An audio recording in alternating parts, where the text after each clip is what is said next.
Vous reprendrez bien un sourire? J'ai une pensée pour Stephen Sutton, qui à 15 ans dit bonjour au cancer.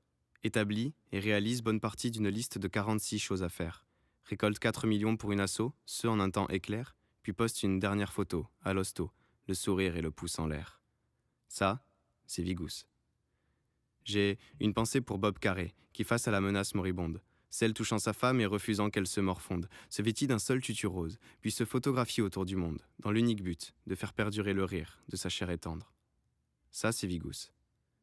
J'ai une pensée pour Angelo Merendino, photographe de génie, qui a su accompagner sa douce dans la lutte contre la maladie, retraçant leur idylle des débuts insouciants jusqu'au funèbre lit par des clichés où le sourire est le plus beau des merci. Ça, c'est Vigous. J'ai une pensée pour tous ces anonymes que la vie n'épargne pas, certes moins médiatiques mais partageant les mêmes combats, relevant fièrement la tête quand le moral est au plus bas, profitant pleinement de leurs êtres, car qui vivra sera.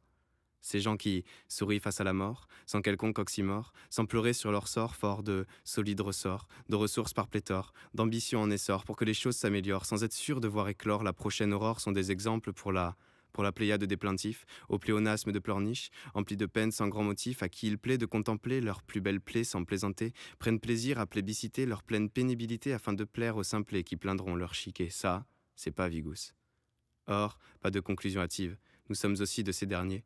À toutes et tous, il nous arrive souvent de nous laisser râler, à nos complaintes compulsives, à défaut d'être fondées, mais bien d'autres perspectives mériteraient d'être explorées. Quelques adages bien utiles peuvent être d'une aide précieuse, afin d'être un peu moins fébrile en cas de période ennuyeuse. Ils nous rendent un brin plus subtil, nos mœurs en sont plus malicieuses, et peuvent paraître bien infantiles pour les âmes les plus rigoureuses. Pour les plus impatients, il en est un qu'il conviendra, que je me dis assez souvent et pas seulement quand il fait froid, utile en cas de manque d'argent mais aussi de célibat, après la pluie, le beau temps, et vice versa. Un autre, très cartésien, et qui parfois nous indispose, pour toutes les fois où l'on se plaint tout en restant dans la sclérose. Quand on reporte tout à demain, qu'on bosse un peu entre les pauses, disons-nous bien qu'on n'a rien sans rien, et puis sans rien, on fait pas grand-chose. Enfin, en cas de crise morale, adoptons la crise de rire. Et quand on croit que tout va mal, usons du « ça va, y a pire ». Alors ce texte ne se veut pas moralisant, encore moins pet sec. Il relativise simplement ce que l'on prend parfois pour échec. Et si un jour vous êtes vraiment, au fond du seau, un manque d'affect, dites-vous bien qu'il y a des jours avec, des jours sans, et les jours sans, faut faire avec. Et ça, c'est Vigous.